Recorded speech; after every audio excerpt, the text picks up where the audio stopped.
पवित्र पावन मार्गशीर्ष मास में शुक्रवार के दिन लक्ष्मी सबसे ज्यादा प्रसन्न कौन से दिन होती है? शुक्रवार। तो शुक्रवार को लक्ष्मी सबसे ज्यादा प्रसन्न क्यों होती है? उसका प्रसन्न होने का कारण क्या था? लक्ष्मी जी के दो भाई थे, दोनों की शादी नहीं हो रही थी, दाता और विधाता, दोनों का विवाह नहीं हो रहा। और दाता विधाता के लिए लक्ष्मी बड़ी परेशान थी, रोज नारायण से कहती थी प्रभु कुछ कृपा करिए, दाता विधाता का विवाह नहीं हो रहा, उम्र होती चली जा रही है, इनका कुछ करिए प्रभु, आप नारायण आप कुछ तो कर सकते हो। भगवान नारायण ने तब लक्ष्मी से कहा एक काम करो, बेलपत्री के पेड़ के नीचे बैठकर लक्ष्मी तुम अनुष्ठान करो तुम्हारे भाइयों के विवाह के लिए। इसलिए आज भी हमारे हिंदू धर्म की रीति है कि बेलपत्री के पेड़ के नीचे शाम के समय लक्ष्मी का वासा होता है। इसलिए लोग बेलपत्री के पेड़ के नीचे सोमवार को अगर दिया लगाते हैं तो उनके घर में कभी लक्ष्मी की कमी नहीं होती साहब, अपार धन बढ़ता चले जाता है।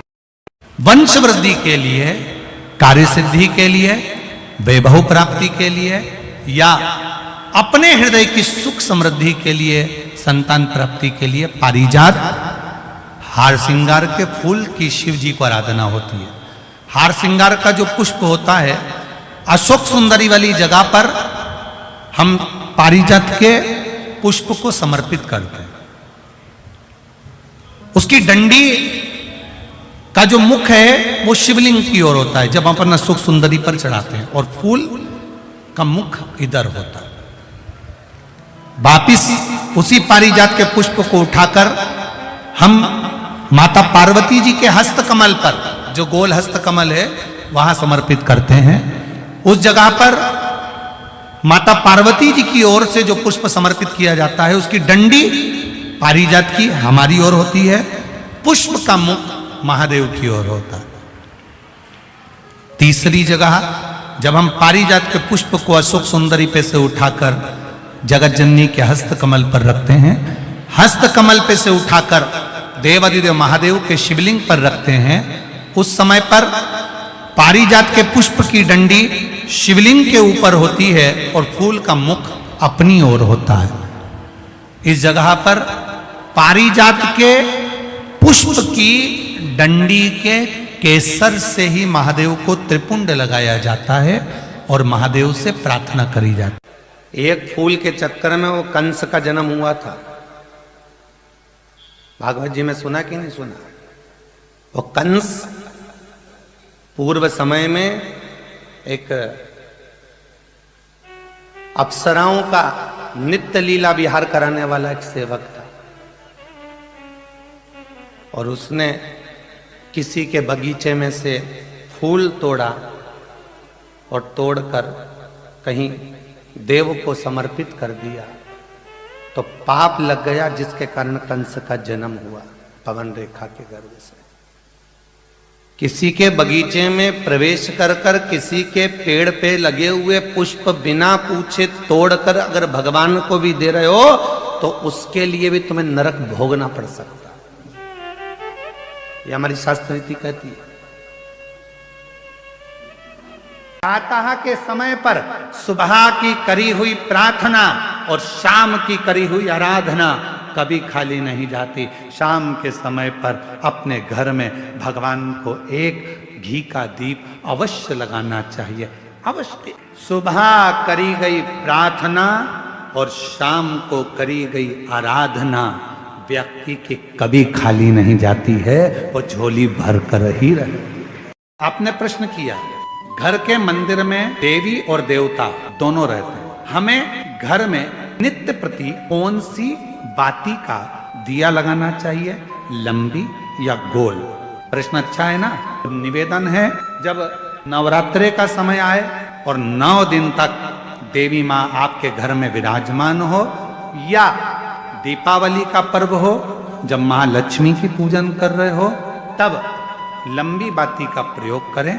बाकी के समय में घर में हमेशा गोल बाती का प्रयोग चालू रखें। गोल बाती का, फूल बत्ती का प्रयोग करें। और कभी कभी यदि आप महालक्ष्मी का पूजन कर रहे हैं, माता लक्ष्मी का पूजन कर रहे हैं, माँ जगत जननी की आराधना कर रहे हैं, साधना कर रहे हैं, माँ आद्य शक्ति को प्रसन्न करना चाहते हैं, माँ आद्य भवानी को प्रसन्न करना चाहते हैं, और जिस दिन तुम्हारा मन कर जाए कि आज मेरी माता की कृपा मुझ जगत जननी जगत धात्री माँ अम्बा कृपा करे तो निवेदन है उस दिन 2 दीप लगाया करो, एक गोल बाती का, एक लंबी बाती का। ये 2 दीप जब हम शिव और शक्ति के लिए लगाते हैं तो हमारे मन की कामना पूर्ण जरूर होती है। प्रयास करा करो कभी कभी। पशु पक्षी भजन करते हैं, मछली घूम रही है अहिरावण के यहाँ, अहिरावण उठकर चले जाता है, मछली शिव जी के आसपास में जो चढ़ाया गया सामान था वो मछली उस पदार्थ को ग्रहण कर लेती है। उस मछली ने पदार्थ को ग्रहण करा। एक दिन अहिरावण कहीं चले गए। बहुत विशेष कथा है शिव महापुराण की, शायद आप लोगों ने सुनी ना सुनी वो हमको नहीं मालूम, और बहुत ध्यान लगाकर सुनोगे तो उस कथा का रसतत्व आपको प्राप्त हो। ददरौआ धाम सरकार के इस पवित्र आनंद में ये कथा चल रही है, आप भाव से सुनो। पूरे आस्था चैनल और पूरे फेसबुक यूट्यूब पूरे विश्व को कहूंगा इस कथा का रसतत्व अपने जीवन को उतारिए। क्या पशु पक्षी भजन करते हैं? शंकर जी के मंदिर में चींटी का क्या काम है? हनुमान जी के मंदिर में चींटे का क्या काम है? झिंगुर का क्या काम है? चूहे का क्या काम है? भगवान के मंदिर में ये जीव, ये चींटी, ये झिंगुर, ये चीटा, इनका क्या काम?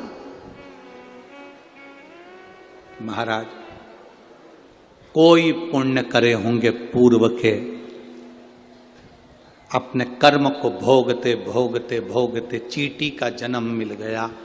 चींटी बनकर किसी भगवान हनुमान जी के, राम जी के, शंकर जी के मंदिर में चली गई और जाने के बाद उनका प्रसाद मुख में गया तो चींटी की योनि के बाद में झिंगुर की योनि होती है, वो योनि नहीं मिली। चींटी की योनि के बाद भगवान का प्रसाद पाते पाते मनुष्य की योनि में चली गई। डायरेक्ट वो योनि प्राप्त हो गई, डायरेक्ट।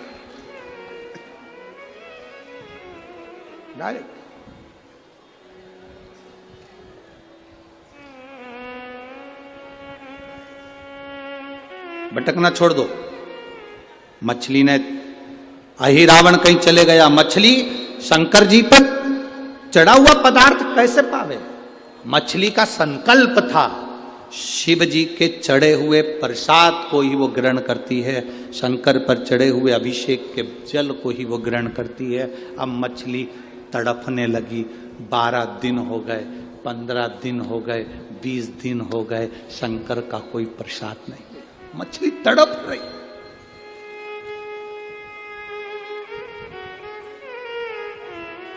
आपको केवल आपकी चिंता है, आपको केवल आपकी चिंता है, मेरे विश्वनाथ को पूरे विश्व की चिंता है। मेरे विश्वनाथ को पूरे विश्व की चिंता है। हमने पहले कथा में कहा, आज फिर कर रहे हैं, कोई देर से बनता है, कोई जल्दी बनता है, पर महादेव को जल चढ़ाने वाला एक दिन सेठ जरूर बनता है। खाली है ना?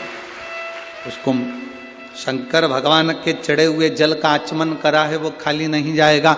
शंकर भगवान पर बेलपत्र चढ़ाइए, वो खाली नहीं जाएगा। आप ददरौआ धाम आए हैं, बालाजी का दर्शन करें, हनुमान जी का दर्शन करें, वो खाली नहीं जाएगा।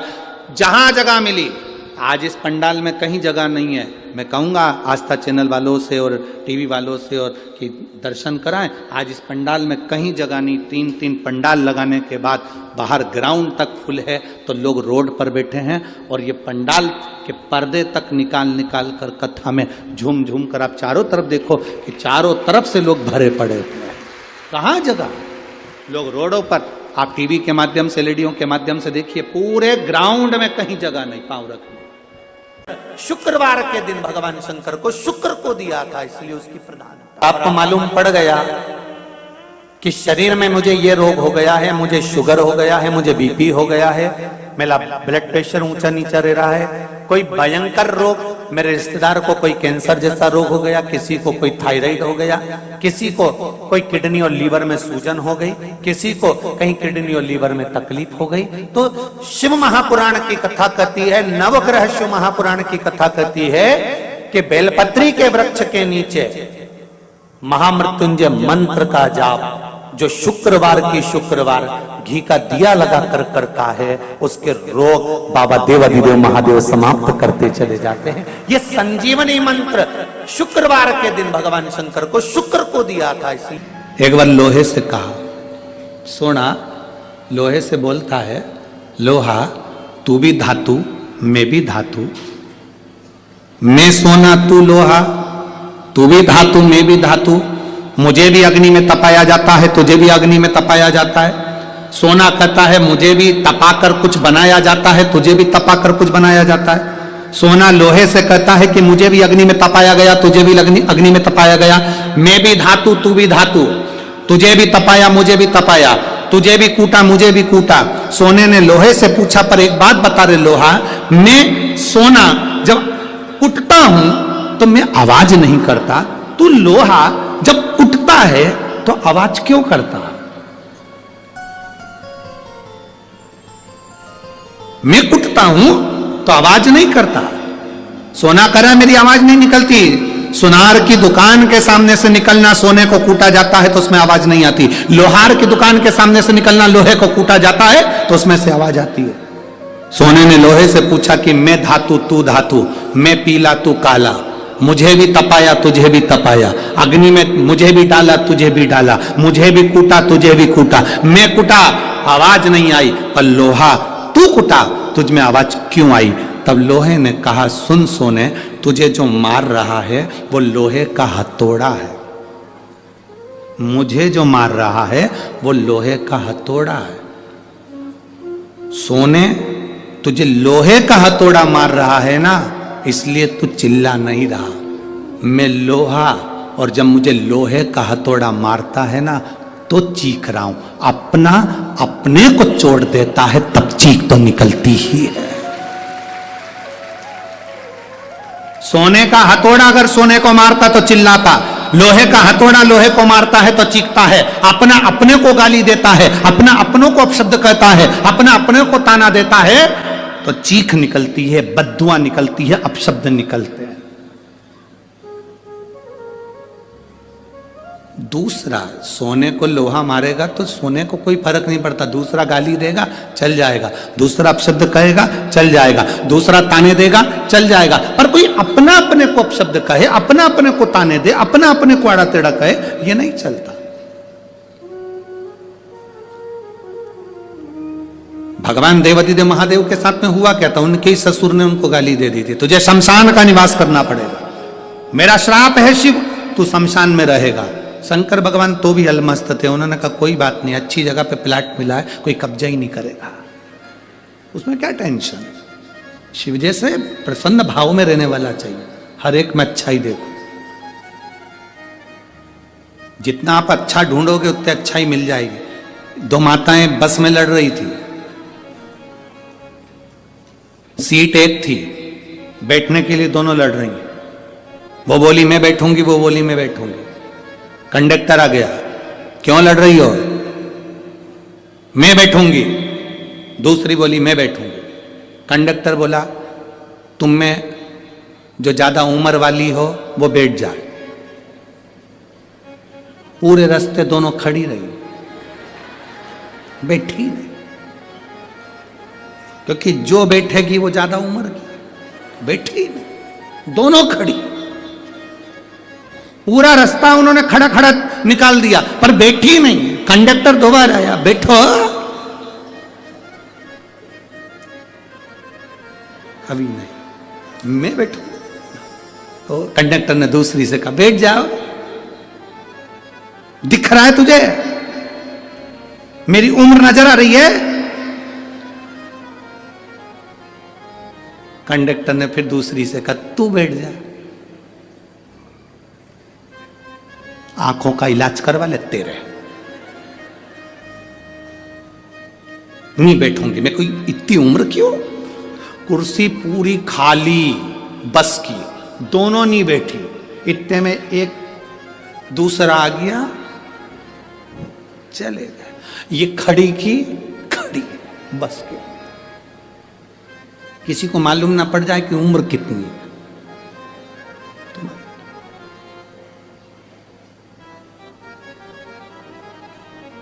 शिव जी को गाली देने वाला कोई दूसरा नहीं था, भगवान शंकर को गाली देने वाले उनके ससुर ही थे। तुम्हारे ऊपर उंगली उठाने वाला कोई दूसरा नहीं होगा, तुम्हारे अपने ही होंगे।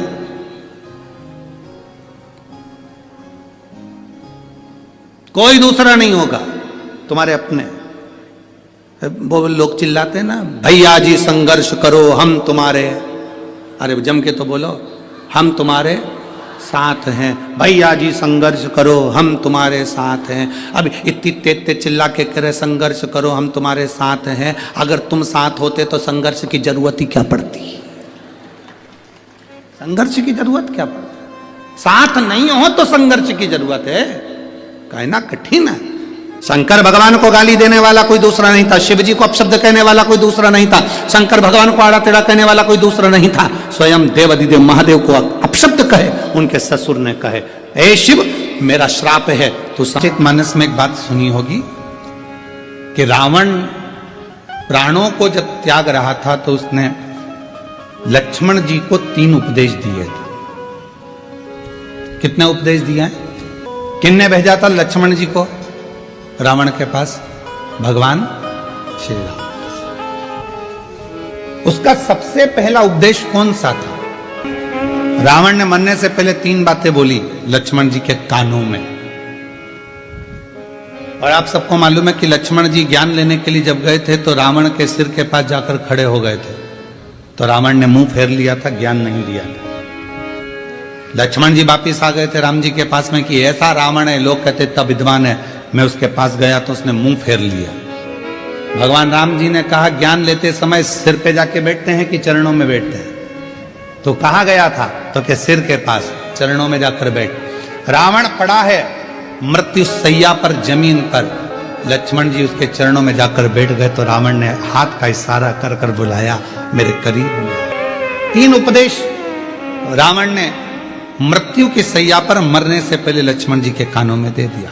पहला, अच्छे कार्य में 1 मिनट की देरी मत करो। लक्ष्मण, यदि कोई अच्छा कार्य हो रहा है और उसमें अगर आपको जाने का मौका मिल जाए तो 50 काम छोड़ दो, सबसे पहले अच्छे काम में पहुंचने का प्रयास करो।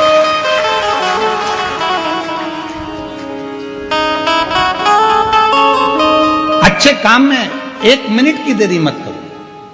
अच्छे कार्य में बिल्कुल देरी ना करिए। अच्छा कार्य करने का मौका मिला तुरंत जाइए, भगवत भजन करिए, स्मरण करिए। किसी का भोजन कराने का मौका मिल जाए, किसी को पानी पिलाने का मौका मिल जाए। शिव महापुराण की कथा तो कितनी बड़ी बात कहती है कि किसी को अगर गिलास भी पानी का दिया जाए तो ये वाला हाथ को भी छोड़ा ना जाए, इसको भी टच कर लो। हो सकता है कि हमारा जब शरीर, हो सकता है कि ये जो आधा शरीर है, आधा भाग है मनुष्य का शरीर, जो आधा भाग किसी काम को नहीं कर पाता तो मरने से पहले आधा तन काम करना बंद कर देता है। लोग उसको पैरालिसिस कह देते हैं। आधा शरीर काम नहीं करा। जब भगवत भजन का समय आया, सत्कर्म का समय आया, हम भोजन करा रहे थे, एक हाथ से दे दिया, दूसरा हाथ टच ही नहीं कर पाया। एक हाथ से पानी का गिलास उठा कर दे दिया, पानी भी नहीं पिला पाया। ये आधा अंग किसी काम का नहीं आया। लोगों ने कहा ये लेफ्ट भाग है ना, ये किसी काम का नहीं होता, ये बेकार भाग है। तो कहा इसको अच्छा बनाने के लिए क्या करना पड़ेगा? तो कोई प्यासे को जब पानी पिला रहे हैं तो दोनों हाथों से उस जल के पात्र को दीजिए। यहां तक हमारे पूर्वजों में, हमारे पुरखों में ऐसा नियम चलता था। पूर्वजों में अगर कोई पानी पीता था, ऐसे मुख लगाकर पानी पीते थे तो लोटे से पानी देने वाला दोनों हाथों से पानी डालता था और पीने वाला एक हाथ से पीता था। क्यों? क्योंकि वो ग्रहण कर रहा है और वो देने वाला दोनों हाथों से दे रहा है। तो ये हाथ का प्रयोग पूर्ण होना चाहिए, जिससे मरने से पहले इस शरीर का आधा अंग रे ना जाए। इसको चालू रखने के लिए अभी से काम करना पड़ेगा। शिव जी के मंदिर में दोनों हाथों से जल चढ़ाइए, शंकर जी के मंदिर में दोनों हाथ से सफाई करिए, शिव जी के मंदिर में दोनों हाथ से झाड़ू पोछा करिए, शिव जी के मंदिर में दोनों हाथ से दीप को लगाइए। शिव जी के मंदिर, कई माताओं की आदत रहती है एक हाथ में घंटी पकड़ ली, एक हाथ में पकड़ लिया दिया, एक से घंटी बज रही है, दूसरे से दिया बज रहा है। पर हमारे यहाँ पर यहाँ तक कहा गया कि प्रथम आरती प्रारंभ होने से पहले मंदिर के घंटी को नाद करिए और नाद करने के बाद थोड़ी देर दोनों हाथों से दीप जलाकर उसको घुमाइए, अर्थात भगवान के सामने ये दोनों हाथों का सदुपयोग करिए, प्रयोग करिए। उसके बाद फिर भले एक हाथ में दिया ले लो, एक हाथ में घंटी ले लो, चल जाएगा, पर ये दोनों हाथों का सदुपयोग होना चाहिए, दोनों हाथों का। और कोई पिछले जन्म के अच्छे कर्म मुझे बाबा तेरा साथ मिला, कोई पिछले जन्म के अच्छे कर्म मुझे बाबा तेरा साथ मिला।